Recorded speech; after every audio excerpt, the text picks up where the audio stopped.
High বন্ধুরা, আমি গৌরব চক্রবর্তী চলে এসেছি আজকে একটা নতুন ভিডিও নিয়ে।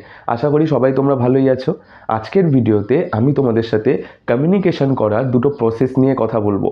একটু ভেবে দেখো, তুমি কোথাও দাঁড়িয়ে আছো, একজন ব্যক্তি তোমার সামনে এলেন, এসে তিনি ইংলিশে কথা বলা শুরু করলেন। তখন আমরা ঘাবড়ে যাই না? আজকের ভিডিওতে আমি তোমাদেরকে বলবো যে এরম পরিস্থিতি যদি তোমাদের ফেস করতে হয় তাহলে কিভাবে রিপ্লাই দিতে হবে। যারা কমিউনিকেশন করতে পারে না তারা কি করে, তারা সাইলেন্সকে ব্রেক করতে পারে না।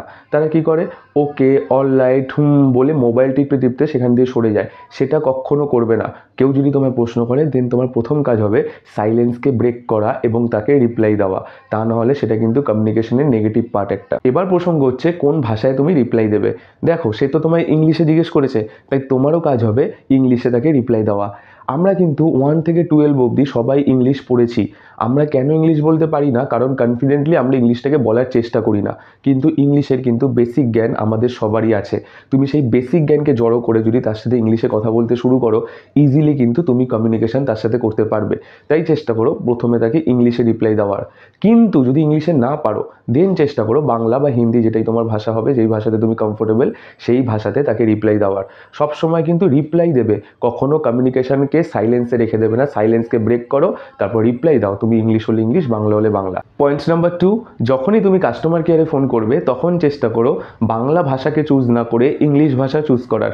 তাতে কি হবে, তুমি যার সাথে কথা বলছো সেও তোমায় চেনে না, তুমিও তাকে চেনো না। অর্থাৎ ইংলিশ ভুল হলে সে হাসতে পারে, এই ব্যাপারটা কিন্তু তোমার মাথায় তখন চলবে না। তুমি ইজিলি কিন্তু ভুল ইংলিশ হলেও কন্টিনিউ তুমি করে যেতে পারবে।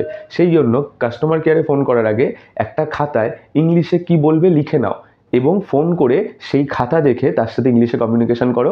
দেখবে তোমার ইংলিশ এবং তোমার কনফিডেন্ট অনেক গ্রো পাবে। ভিডিও শেষে একটা কথাই বলবো, দেখবে আমরা অনেক সময় ভাবি যে আমার ভুল ইংলিশ শুনে সে হাসবে, আমার ভুল ইংলিশ শুনে সে কি মনে করবে। কিন্তু একটা কথা তোমাদের বলে রাখি, তোমার ভুল ইংলিশ শুনে হাসার সময় কিন্তু বর্তমানে কারণ নেই।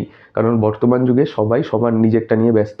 তারপরেও যদি কেউ তোমার ভুল ইংলিশ শুনে হাসে, তাহলে বুঝে নেবে তার সাথে কমিউনিকেশন করাটাই তোমার বেকার, তার সাথে কমিউনিকেশন না করাই ভালো।